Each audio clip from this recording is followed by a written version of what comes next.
Hello, everyone, and welcome back to the 16 Film Crew podcast. I'm Cindy. And I'm Dale. You can watch us on YouTube. You can like and comment on our YouTube videos and subscribe to our YouTube channel. You can listen to us everywhere podcasts are found at 16 Film Crew Podcast.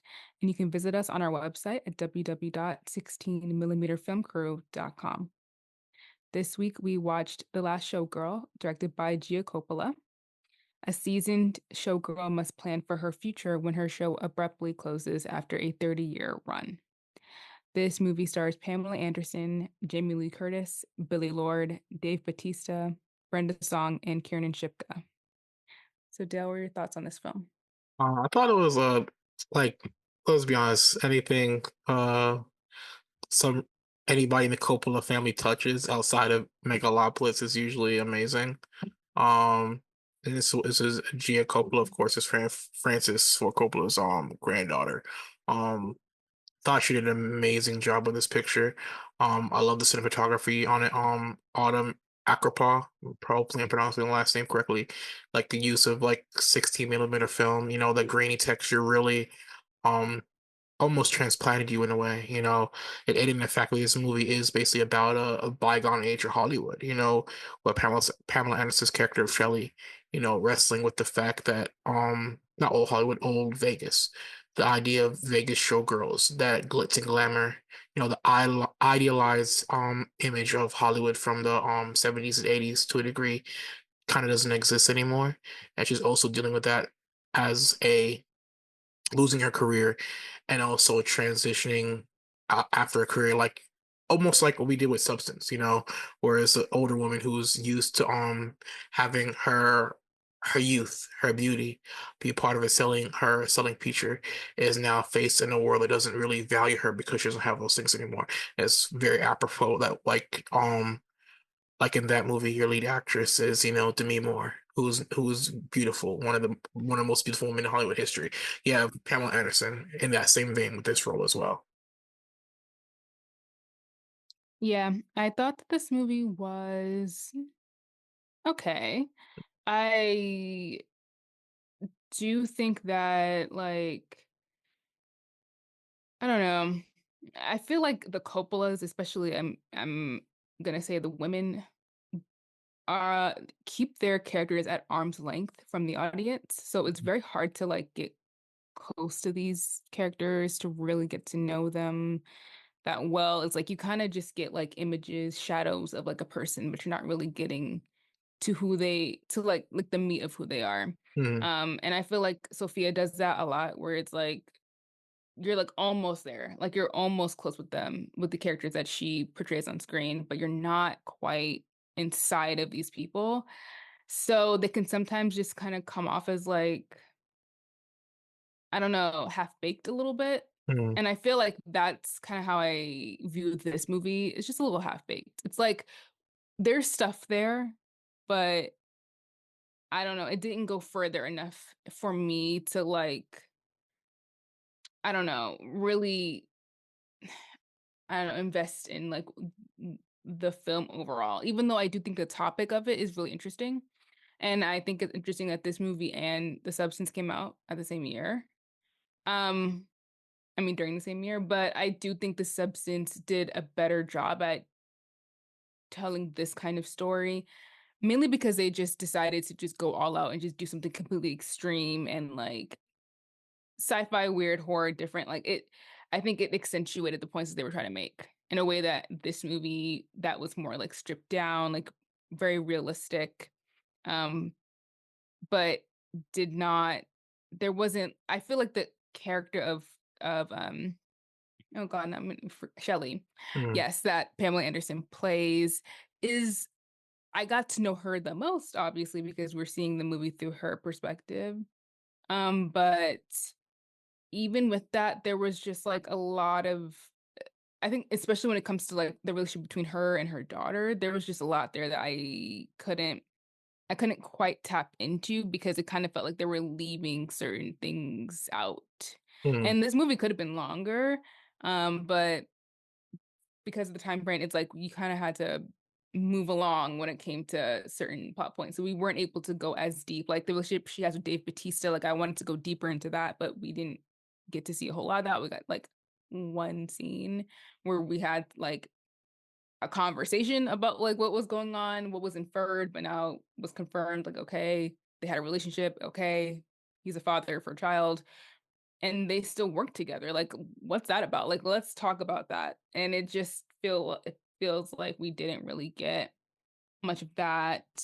The relationship with her daughter was interesting, but like again, it's just like we're hitting certain plot points, not plot points, we're just hitting like the cliff notes of their relationship that seems very complicated and strange. And we're only get to see like little glimpses of those moments.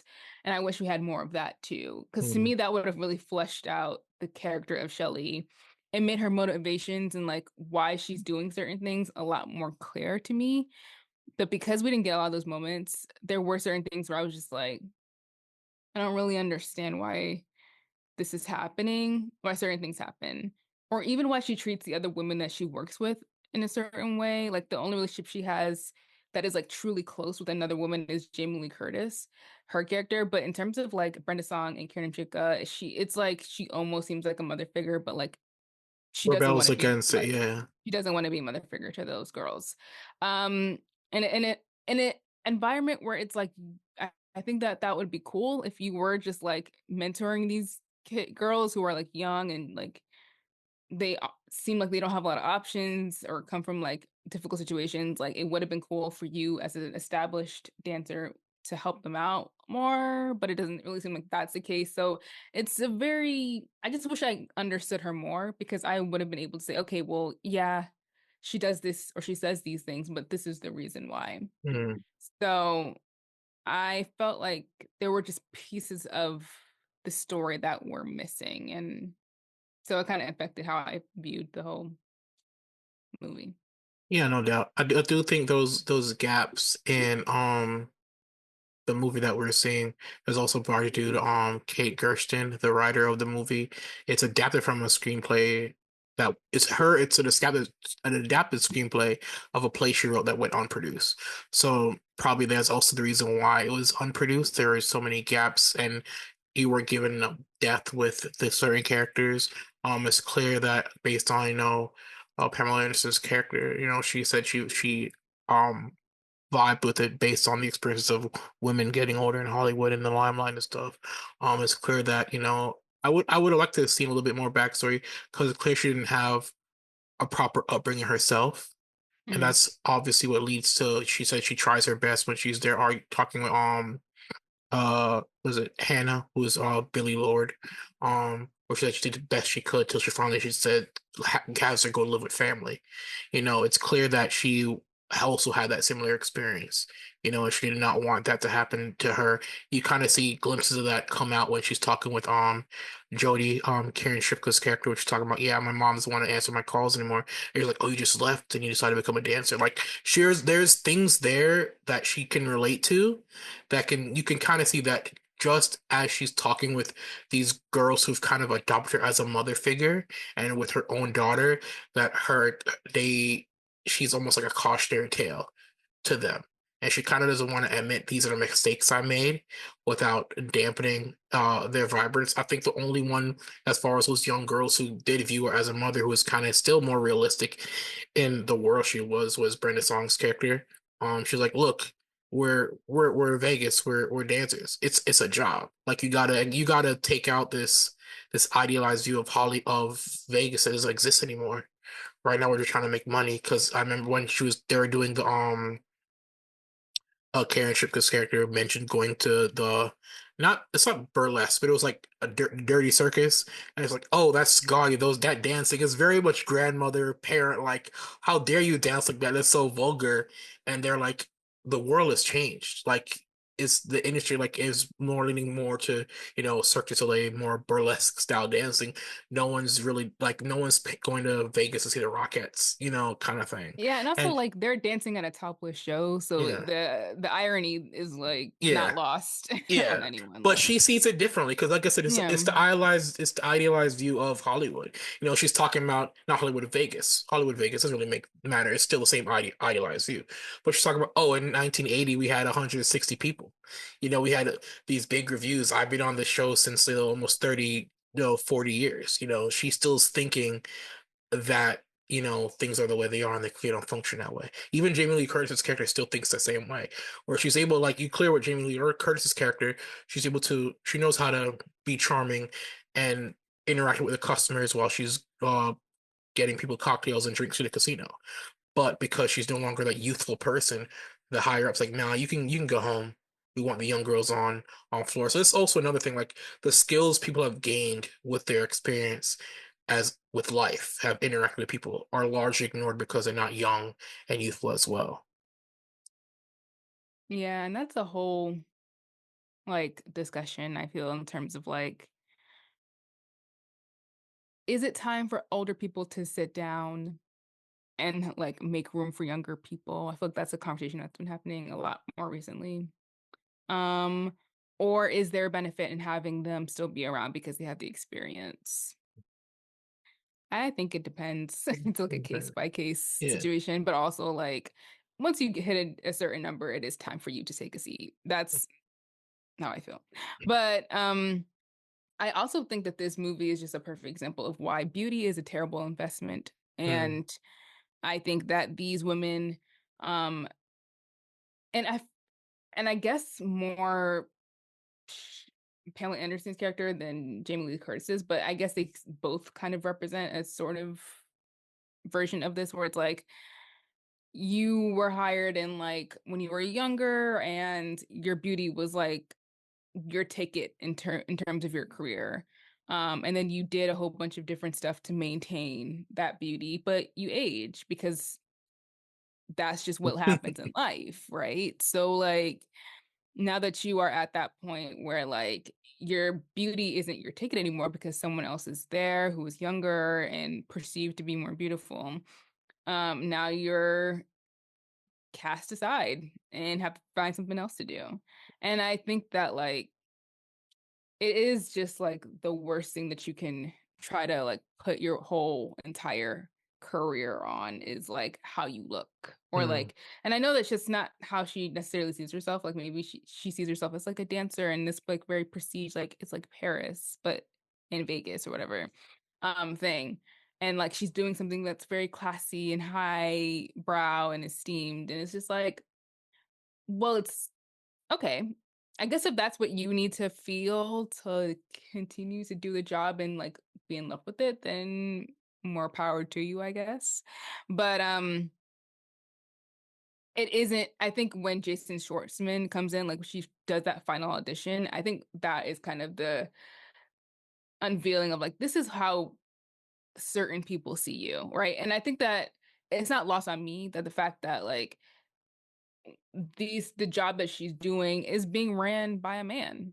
Like mhm, the you're not escaping any of these systemic, deeply rooted things of sexism, misogyny. Like you are still inside of that box because mm, men are still the ones who are like she has that conversation with him at the end. She's like, "You're gonna be fine. You're moving on to a different thing. You can still stay here and do the management for the circus." Like your aging does not do anything to your career. mm, Like you still get to have this. And that's what I was saying thinking when I was watching it. I was like, yeah, these guys are still going to be fine. Like this guy here at the audition is judging you. He is in for some reason gets to determine what's beautiful, what's sexy, what's worth being on stage and what's not. Like your ex whatever is the one who is doling out your checks and like he still has a job even though the show is closing. So it's just like honestly, like we're doing all of this stuff and the people who are really profiting from it are men. And I just feel like she learns all of these lessons when it's like too late and Mm, like she doesn't have a job anymore. She yeah. has to figure out what else to do now. And she's, I think, what did she say? She was like 60 something, She 50, went from like 57. 36 to 42 to like her actual age, which Pamela Anderson is like 57. Yeah. And it's Okay. like, Yeah. so, and I think it is interesting with The Substance and this movie where you have actresses who were like the it girlies back in their day. And then, they aged and it doesn't seem like the roles were like coming to them really. Hmm. And then they had these opportunities later in life to kind of talk about these issues, things that probably happened to them and in their own career. Yeah. And I remember when Pamela Anderson decided that she wasn't going to wear makeup anymore. I was like, that's dope. Yeah. And I feel like even in a movie that is about like exotic dancing, the only time she wears makeup is for the show. The entire movie, she doesn't have makeup on for the most part, I think. Yeah. So like she was like, and I think that that was cool that they kept that theme going of like, no, like this is who she is. And what's crazy is I have never seen her act in a movie before. Like I knew she was in Baywatch, but like other than that, I have not Yeah. seen her act before. Like this is the first time I've seen her act. And I thought she did a great job. She was honestly the best part of the movie for me. Like she was giving her performance. So, Yeah, Pamela Anderson, I think as an actor or actress, due from her experience of originally being a Playboy playmate and then transitioning to like Home Improvement and then Baywatch, sex symbol status. And from there on, most of her career is mostly in a comedy-like role because, most casting directors, most Hollywood people don't really take honestly women seriously. And then add in the fact that she was a sex symbol, you're not they don't view her as an actress. So a lot of her roles end up being a mm, comedy role. Like she was in Scary Movie 3, Borat, she showed up in the Baywatch movie, but it's like I think in the last couple years, like the 2000s, she's had a career resurgence. She played Roxy Hart in Chicago on Broadway, that kind of thing. She's had a next to a documentary called Pamela, a Love Story, which was which coincided with her autobiography, Love Pamela, which was what made Gia want to cast her for this, and then which gave her, Last Showgirl, which gave her, her Golden Globe um award nomination and Screen Actors Guild for Best Actress. So she's kind of had like a career resurgence later age, which you see with a lot of actresses, especially on the state side. Usually, like most British actresses, like you have your dames, Maggie Smith, Judi Dench, are still acting from the beginning of the career all the way to the end with because I think there's also a more reverence for the theatrical background of a lot of actors in Europe and England, whereas here, like you have a small shelf Julie Gardner is still viewed as a symbol of youth, and she died at like 42, that kind of thing. We see Audrey Hepburn always pop up in commercials, and it's always the young version of Audrey Hepburn, that kind of thing. So I also think it's a schism on how uh both sides of the Atlantic view women in the industry as well. yeah, definitely. Yeah. And I do think that there were a lot of good moments in the movie. Like I really enjoy like the kind of camaraderie that they had in the dressing room between like Pamela and Kiernan and Brenda. Mhm. I like that dynamic a lot. And I like that she's like trying to like keep this thing very precious, this stage show very precious to her. But then you had other people around her who were like, no, like we have to move into a different space and how uncomfortable that can be when you are so used to doing one thing. And also just like how much things change. Like even in her speech, like that last monologue she gives where she was like, okay, so you can just say that I can't do this and that's it. Like that's all I get. Because maybe back in the day, like there was a different way um that you could get jobs or like maybe they weren't as harsh to you in your face and they were Mhm. more nice, which I doubt. Like if it's the 80s, like I feel like it was probably worse, but just in a different way. But sure. Um and I did like the cinematography. I thought it was cool. And I like Jamie Lee Curtis's character because she was just like random and crazy. And Yeah. I was like, yeah, that's fun. And Jamie Lee Curtis was like perfect in that. So I was just like, yeah, that's hilarious. But there were just a lot. It felt like there were spaces where it was like dead air, where there was just like she was just like dancing around, or even that last scene where she's doing her last performance, and I'm just like, is this her subconscious that we're seeing, or like what are we, or because it kind of switches in and out from Dave Bautista to Billy Lord, and I'm just like, okay, well, what are we seeing here? Is this reality? Is this not? Like, I just had questions and they went unanswered, and I was just like, okay. And I also felt really bad when Karen Chicklin went to her door and was like, hey, I need help, and she was just like, sorry, I'm busy. Yeah, Like, damn, girl, like you couldn't just take like 20 minutes to talk to this chick? Like, that's crazy. Like, I did not like that. But obviously, she was dealing with personal issues, fine. But I'm just like, yeah. this girl is crying. Like, you don't want to chill. Like, what? I think that last scene particularly is more of her idealizing of what her life could have been. You know, like you Mm, mentioned Jason Schwartzman's character as the audition guy for the role her and Brenda Song are going for, which is funny. Even Brenda Song's character even dealing with age and youth in their industry, which is like, oh, they kept asking if they wanted 18-year-old right. dancers and like but anyway, but between Jason Schwartzman's character and Dave Bautista's character, you mentioned like males running or picking and choosing the women for these roles, and it seems like where Jason Schwartzman's character is more on the toxic side of masculinity. I need you hot, I need you sexy, I need you young. Dave Bautista's is the opposite, which is ironic, knowing the two views people have of both those people. Jason Schwartzman is kind of viewed as a person who's kind of meek, kind of small, kind of in opposing, but Dave Bautista himself is supposed to be this big towering man, and it's kind of a different version of masculine. It kind of subverts each of them in a way where Mm. Dave Bautista's, yes, I'm the man here and I'm also controlling, but I'm hands off. I'm soft handed. I'm like, you guys can do your thing. I'm sympathetic. Oh, they shouldn't have. Why they cut your check for fabric if we're gonna close in 2 weeks? Those kind of things. Which I did love that depiction of. But I like back to my initial statement. I think the ending is her idealized views of what the her world could have been, because we see Dave Bautista admits like, yo, I never even met Hannah, our daughter. I knew of her, never saw her ever. It's my first time.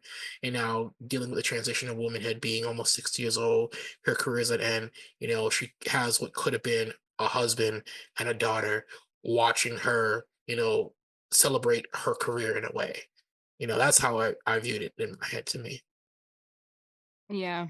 So that makes more sense. It's Yeah. just, which is fine. Like you can blend, you can do realism and surrealism at the same time, which is Hmm. fine. It's just like, I think there were moments during the movie where it seemed like it was more we're like in her head, like when she's just Hmm. like dancing around the parking lot versus like when she's actually like interacting in the world. Like we know that this is really happening canonically in Hmm. the space of this movie. But yeah, it was just it was interesting directorial directing choices. I Hmm. feel like Gia made another film with Andrew Garfield. I can't remember what it's called, but she made Mainstream, I think it's called, and she made Palo Mainstream, yeah. Alto Yeah.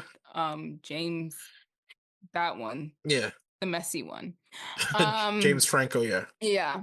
Have not seen either of those films, so I don't know what they're like, but so this is my first Gia Coppola one, and I'm I okay was with it. I'm okay with it, but I honestly think that Sophia is probably a better filmmaker, but I still feel like that problem of like we're not digging deep into these people is an issue I'm gonna have until they make a movie where that's not the case. So Hmm. like I don't know. I saw bits and pieces of Mainstream hmm with was it Maya Hawke and Andrew Garfield. Saw bits yeah. and pieces of it, never saw a complete thing. Um I don't know. I do think this is something she's gonna did as like I said, it's her third film. But also you have to understand being a Coppola, you can kind of get fast tracked into these kind of jobs.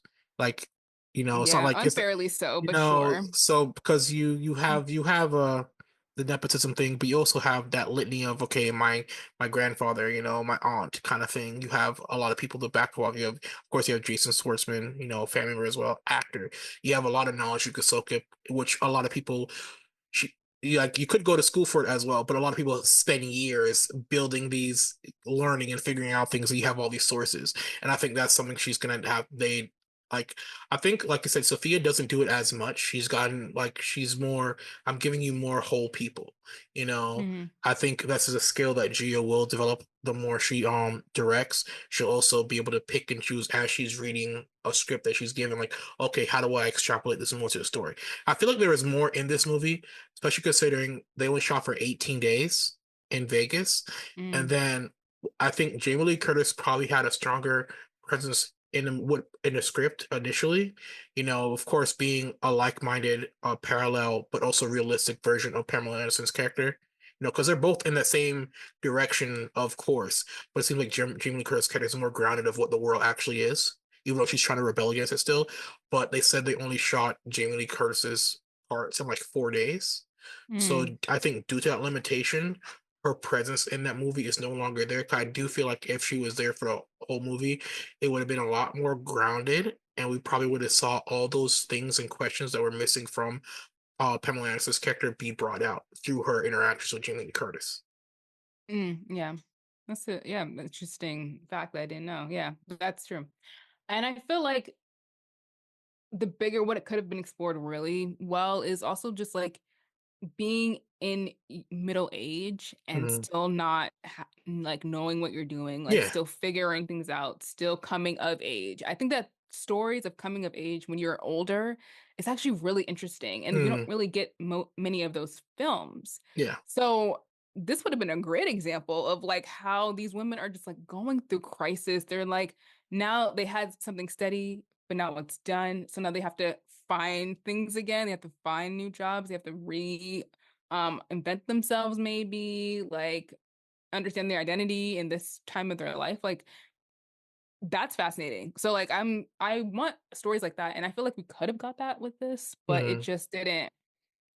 it didn't click into place. Not all the parts fit yet to like give us a full presentation It of is not just that, Also, I'm also looking at it, like you said, these women are older, but I'm also looking at it as the income side of it. Like Pamela Anderson's character is on this for almost 30 something years. She Mhm. was able to buy a house and afford a standard of living that now she's like, dang, I can't even afford like lemons and milk Mhm. kind of thing. You're dealing with that side of the career path you enjoyed, you loved. What are my options now for my next stage of life? And like you said, like everybody loves coming of age stories. I think we get too many of them when people are young. But I Yeah. do think like those middle age, those late life career changes, like, and the thing is with the late life career changes, we always see from the man side as a comedy.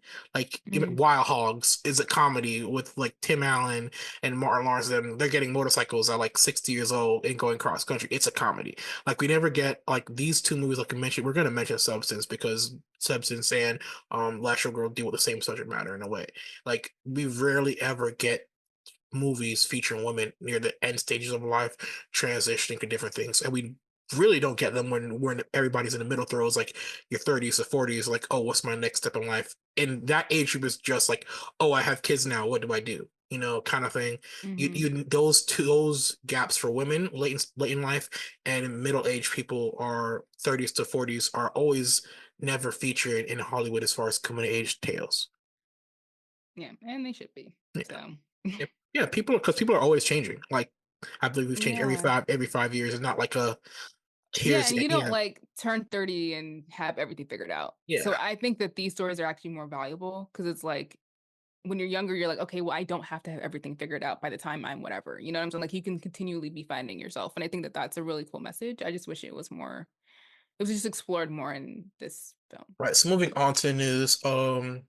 Oscar-winning director, Oscar-winning Palestinian director was recently attacked by Israeli settlers and detained by the army. Of course, Israeli settlers came. This is reported by the AP. From about 7 p.m. as of today. We're recording. Israeli settlers beat up one of the co-directors of the documentary film on No Other Land on Monday in the West Bank, and he was detained by Israeli military, according to two other directors and some witnesses. Um, Hamani Bayal, I'm hoping I'm pronouncing that correctly, and some other villagers were detained that evening, according to their attorney. And the attorney has not been able to receive contact from him and haven't been able to speak with him. The military says he's at a military base for treatment. Um, Ali Azra, one of the other directors, who witnessed the detention, said about 2 dozen settlers en masse carrying guns, some in uniform, attacked the village, and then soldiers came with their guns drawn on the Palestinians while settlers continued to throw stones at them. They said every night that they've come back since the Oscars, there's been an attack on us, and they feel this is revenge for making this movie and as punishment. The Israeli military put out a statement saying, they've detained the Palestinian suspects due to hurling rocks at Israeli forces and one other Israeli civilian. Um, and they describe it as a violent confrontation between both Israelis and Palestinians. But a witness has disputed that. The military says they've transferred them to Israeli police for questioning and had to evacuate Israeli citizens there from the area to get treatment. Um, this has been an ongoing thing for them, based on what they said. Um, they said this has been happening frequently since Ramadan started. And they've heard his wife mention, hearing her husband get attacked, saying he's dying. This is really sad to hear. This does sense like it is retaliatory. This also goes back to even before the Oscars were announced they got their award. Like this is one of the leading candidates for movies throughout the whole year. And it being a political issue of them not having U.S. distribution. So hope I like literally like my prayers go out to not just to Palestinian civilians being oppressed currently in Israel, but also to these two directors right now for what they're going through. No person should have to deal with going what they do. But we mentioned this before. This is like punitive retaliatory justice. We saw that with I'm Still Here in Brazil. They received threats and punishment for their movie against the authoritarian Brazilian presidencies and stuff like that. So even keep making the art, man. Like even in times like these, keep making the art. They give voice to the voiceless and they let people know what's going on. So yeah, Yeah, I mean, especially now, we need these kinds of movies because it's like, it's just, I mean, it really does go to show like how terrible what's happening over there is because it's like not even people who have like just won an Oscar are spared from this kind of violence and hatred, really. And it's sad because it's like, the Israeli government are just gonna lie anyway. So like, and because Trump hates Hollywood and everyone who is involved in that, no, like there's like nothing anyone's really gonna do in terms of like speaking up against this injustice. Like I hope that they get released, but like I honestly don't know. Like there were so many things that were supposed to happen, like to protect Palestinian people, and it just has not happened. Like they have continued to be under attack. And it's just sad because it's just like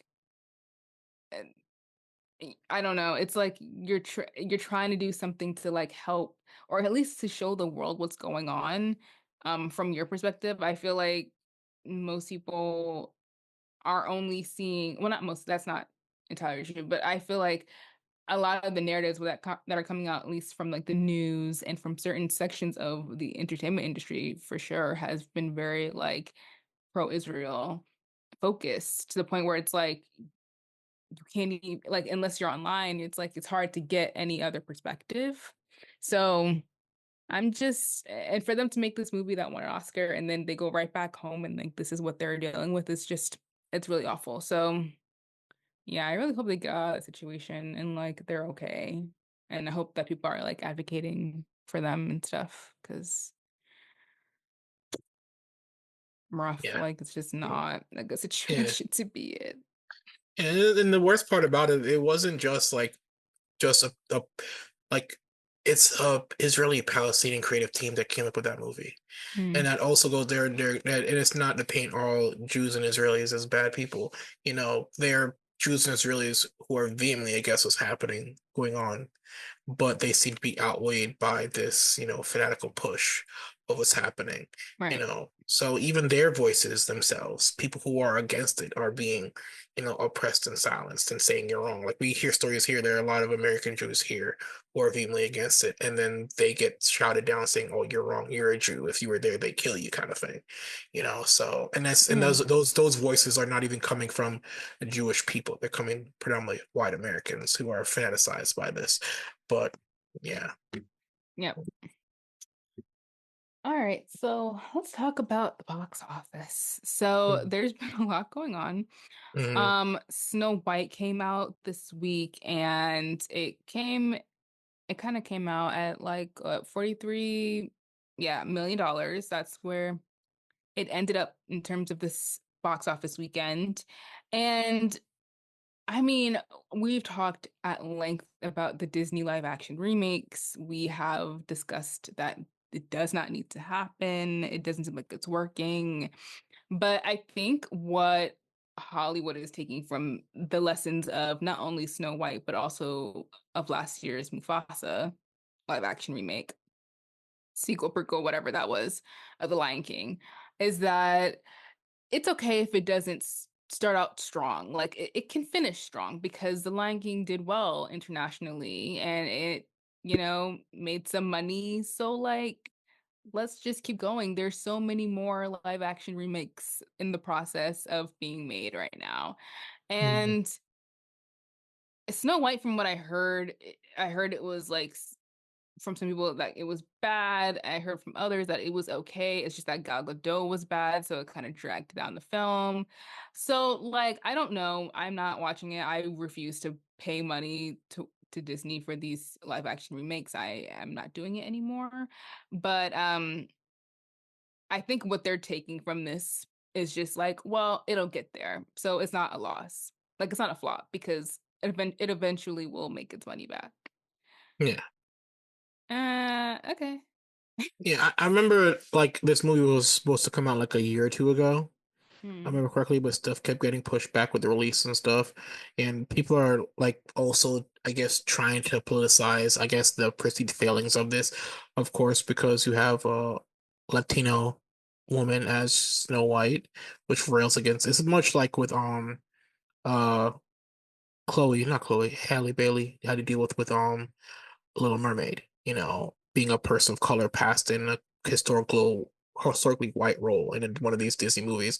And not only that, her speaking out against, Trump and what's going on herself has continued to like I guess embroil people because now they're calling it like snow woke and everything and saying this is why the movie failed because, this actress has a certain political view and we don't like it, so the movie sucks, but their people can spout their nonsense and it'd be perfectly fine, which is ironic. But yeah.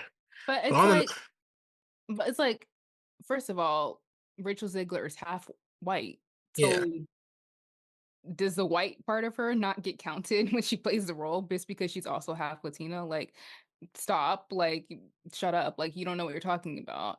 But also, people were upset because she said that they were like updating it for today because it was made in the 1930s and that it was problematic basically. And yeah, so everyone was angry at her because she spoke out about that. But from what I heard in terms of a person who actually saw the movie, it's like they updated it a little bit, but it's not that much different than the original. So like no, it's not woke in any way of like any real way. Like they didn't really do anything revolutionary in terms of like flipping the narrative on its head. Like it's basically the same thing without the songs. Like they yeah, just made new songs.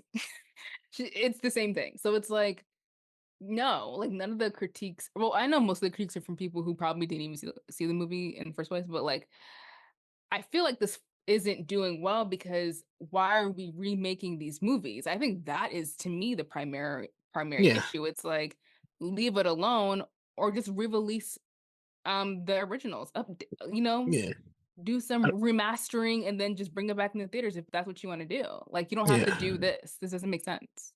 Yeah, I think the precipice of this we're going to re-release our animated movies as live action comes like full blown tilt when you like see the trailer for How to Train Your Dragon from DreamWorks. They're kind Hmm. of trying to copy of a Disney's, oh, we're going to re-release, animated movies as live action.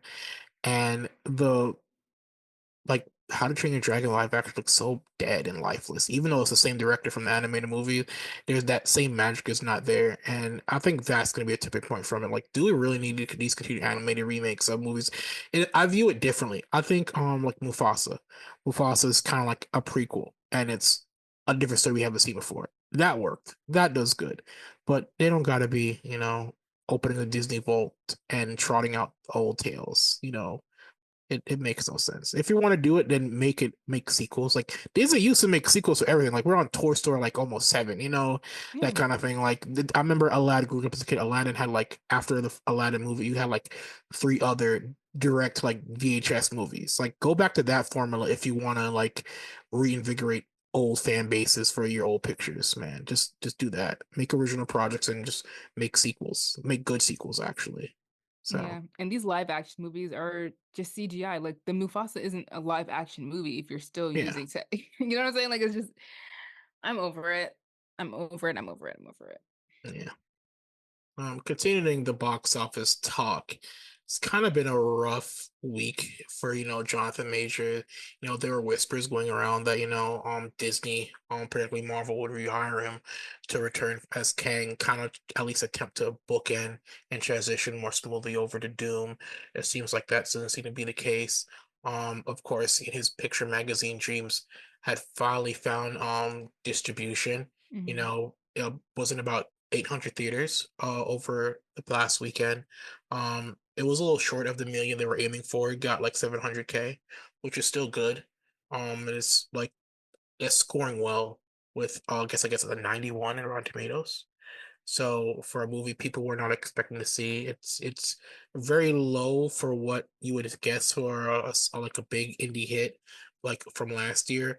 But of course that's also due to contrary stuff with Jonathan Majors. Um, and culminating with all this talk of him returning to Disney, him in I guess making good, becoming engaged. You have Michael Jordan do interviews saying he's doing good. Can't wait to start working with him again because it's clear the movie Michael B. Jordan has out was due for a vehicle for both of them once again. That got kind of shelved, and Michael B. Jordan now doing played both characters in it. Audio between him and his former ex-girlfriend was released. Like in the midst of all this uphill climb, the audio is released. And he mentions in the audio released by Rolling Stone past Monday, he goes, I'm ashamed. I've never been aggressive with a woman before. I've never aggressed a woman before I aggressed you. And his ex-girlfriend countered saying, you strangled me, you pushed against me in the car. And yes, all those things were aggressed. He was of course convicted of misdemeanor assault, avoided jail time. Like their relationship reminded me very much of Johnny Depp and Amber Heard, where they're both very antagonistic against each other. But the release of this audio actually apologizing has seemed to once again skewed favor in the opposite direction for him.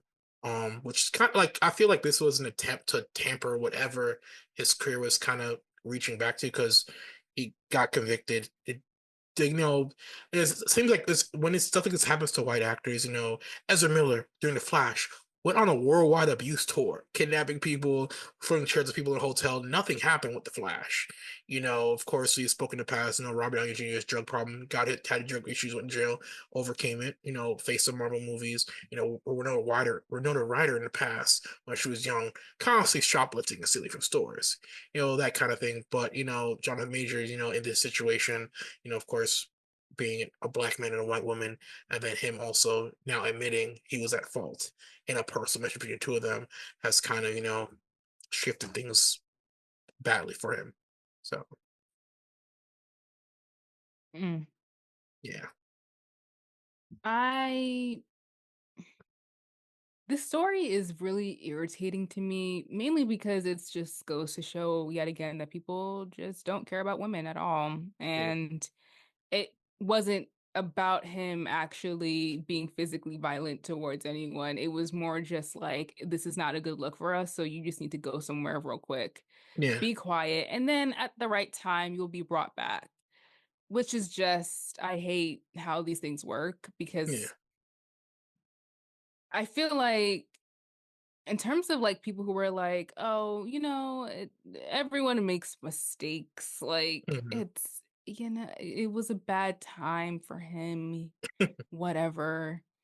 And then even when they do bring up stuff like, oh, well, Robert Downey Jr. was on drugs and Winona Ryder shoplifted from a high-end store, even though she was already rich and she didn't need to do that. It's like those things aren't comparable. Like, I'm Yeah. sorry, like we're not, you're comparing completely different things. Like Yeah.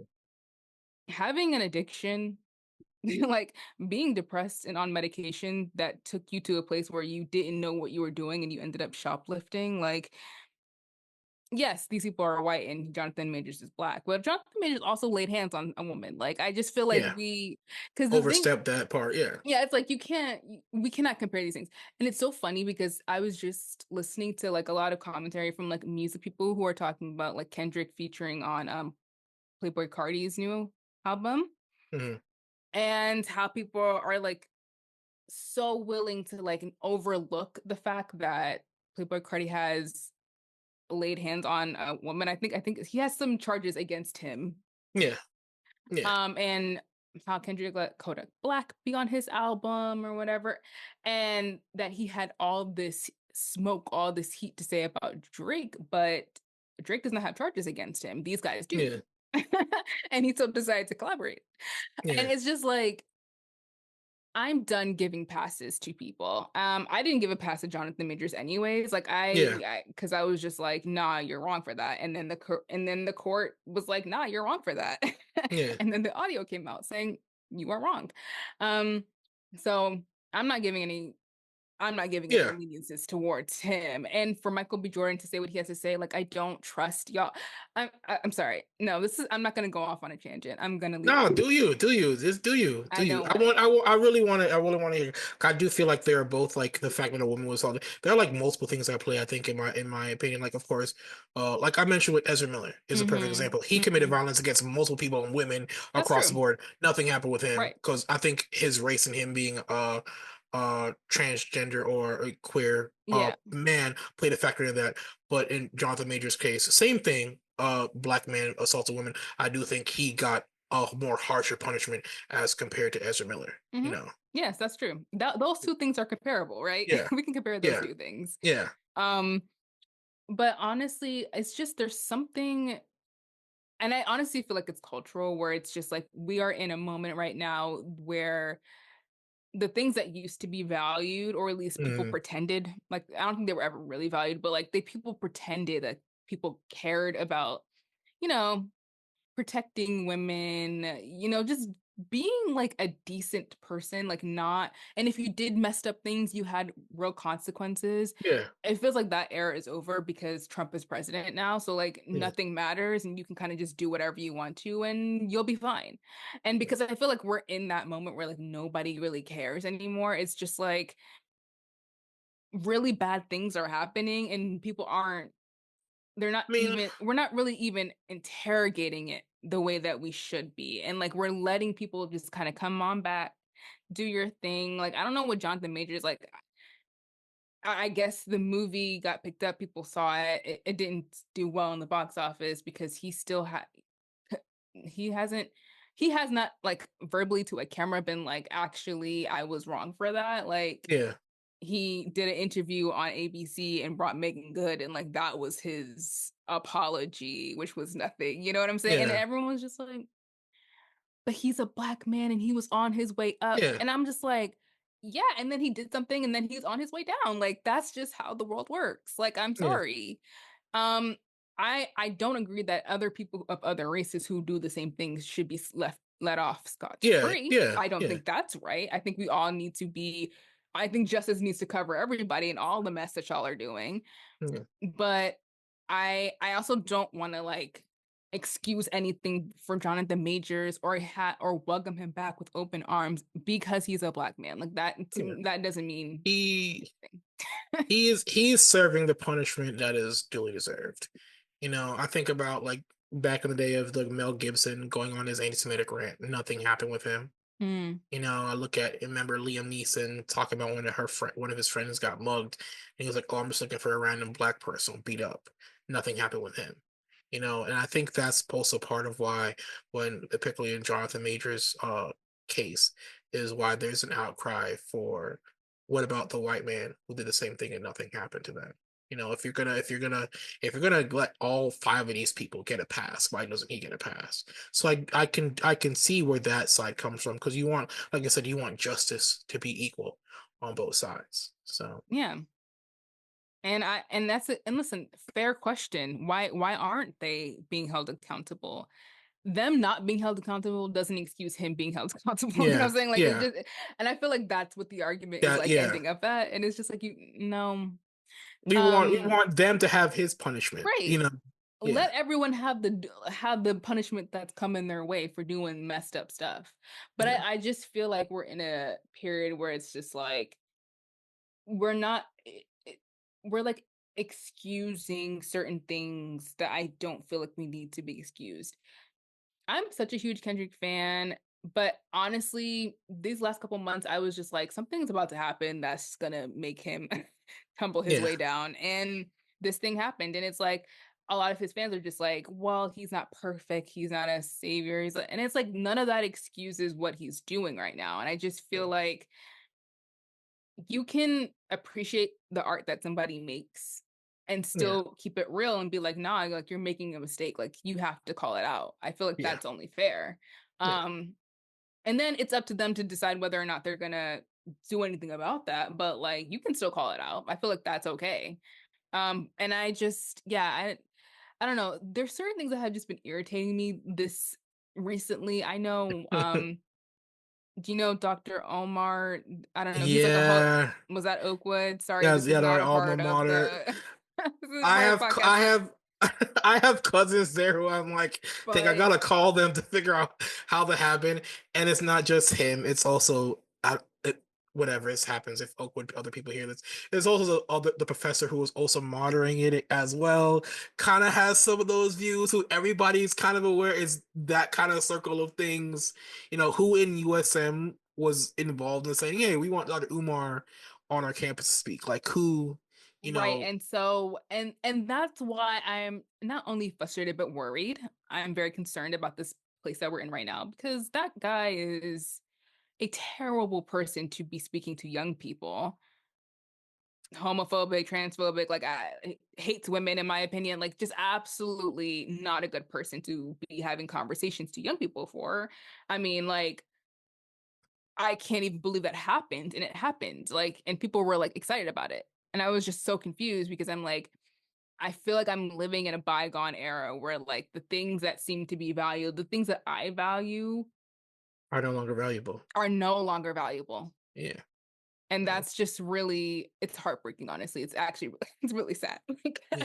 I'm not gonna lie, it's terrible. But like it's to me, it's speaking to a larger thing where you can have a Michael B. Jordan come out and be like, I would work with him again in a heartbeat. I would love to work Jonathan Major again. Yeah. Nothing wrong. He didn't do anything wrong. He's fine. And it's just Yeah. like Michael B. Jordan, like, come on, dude. Like you it's just it's frustrating because it's like you cannot support anyone. It's just like because they're Everybody's disappointing. the mentality, I don't know what it is. I don't know what it is. It's very disconcerting. But Mhm. anyways, that was a complete tangent. But I'll bring it back. Let me bring it back. Robert De Niro also released a movie. I saw the trailers when I was watching what movie did I go to see? Mickey 17. I saw the trailer for this movie. And I was like, this looks terrible. And it did poorly. Like it only Yeah. cleared like what 3 million. Yikes, that's not good. Man, he got a young baby, man. He got to make that paper. Men are in crisis. Men are in Yeah. crisis. Like that's That the man's theme. like 70 years old with a 3-year-old child. He gotta make money somehow, man. That is the theme for this episode, is that men are in crisis. Like that Hey, is what why do you have a small child? You are a grandfather. He literally is a grandfather. I know he has older kids and those yeah. kids have children. Hey, this is my uncle. He's like 2 years old. But you know, how do you, I can't even. Let's move on to the yeah. last part. So what have you been watching, this week? You Mess. I've been watching mess. mess unfold. No, I watched the season finale of Severance. Mm. Oh my God. I've been heard a I lot of good need things about it. okay, the issue is that like none of my friends are finished watching it or have started watching it, so I can't talk about it with anyone. Mm. And I'm like bursting at the seams because I don't know what to do with this energy. I just have this like crazy energy and I'm just like I need to put it somewhere. Um but it's so honestly one of the best shows on television recently, and just one of the best shows ever, I think. It's like it's so good. And that last what people are saying is like that last episode could have been a series finale if they wanted it to be. And I'm Mm. like, that's true. I wouldn't want that, but like I see what you're saying because it it was just it's so good. It answers some questions, but it leaves so many more questions unanswered. There's so many places that the show can go from here. Like it's just Adam Scott's not him coming out of nowhere and being a phenomenal actor. Like I can't believe what he accomplished in this. He is terrific.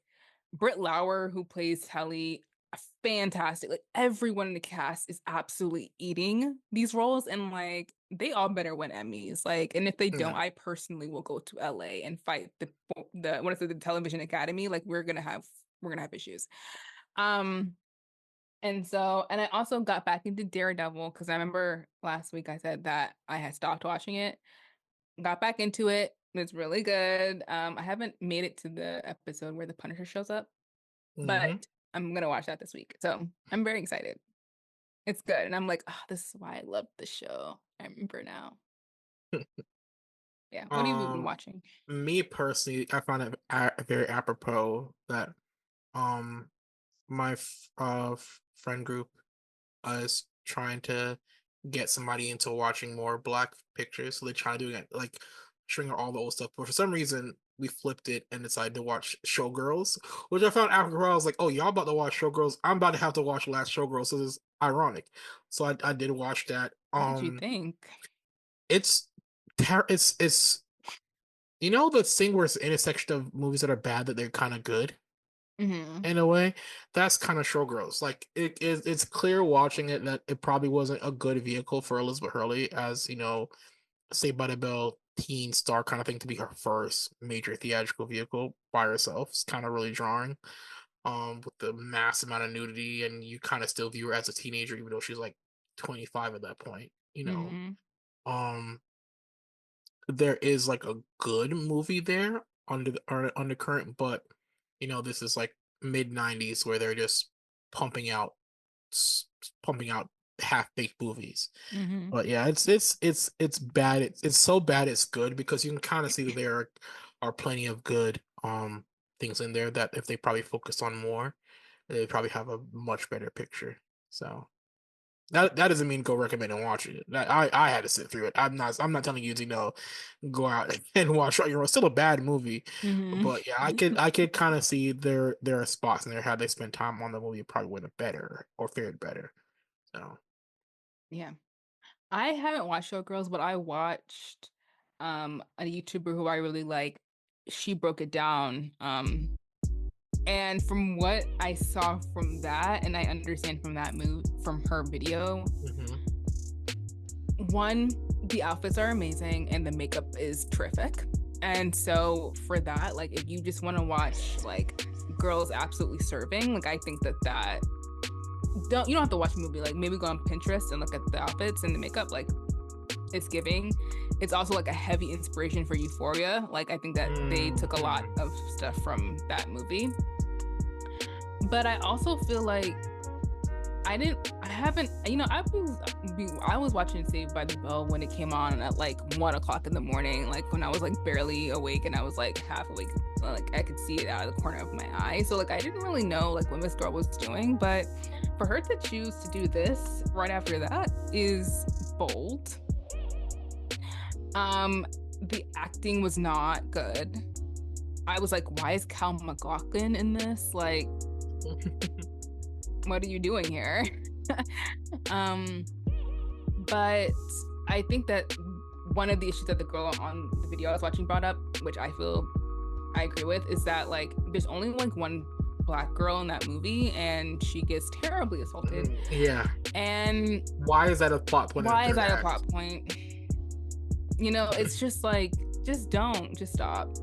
Yeah, that had no reason being the major impetus for Elizabeth Hurley's character to change the person. Like, why did it take that? It could have been something else. And I find it ironic that Kyle MacLachlan is the only actor. Well, Gina Gershon kind of always had like featured in a movie in some kind of role, but he's like the only actor of who's known whose career never suffered from that movie. That's true. And I guess it's also because his character is not written. His character wasn't really poorly written, and he performed his character well. Like probably one of the, I guess, but he's the only person involved in that movie who did not have a failing career. For the most part, his career continued on an upward trajectory after that. So, and isn't that fascinating? It's just like it just proves the movie right. It's literally like Mikey winning the Oscar during the same year that The Substance came out. It's like someone was like, this is just like the epilogue to The Substance movie, and it's like, yeah, that's what happens. Where it's just like men wrote and directed that movie, Showgirls, and the only man in that movie who was like of any like consequence got out of there scot-free, had a thriving career after that, and these ladies literally struggling. So I feel like this movie could be redone by like a woman, and it'll probably be much better. Give it to Sophia. That'd be interesting. That'd be an interesting challenge for her. Yeah, I would like to see that. Give it Sophia. You know, I like that. All right, so we have talked way too much, or maybe I have. So let's wrap this up, and we thank you guys for watching this episode. We hope that you're all doing well and taking care of yourselves. Make sure to check out all of our social media, support us if you can, and we will see you guys in the next episode. Bye. Au revoir.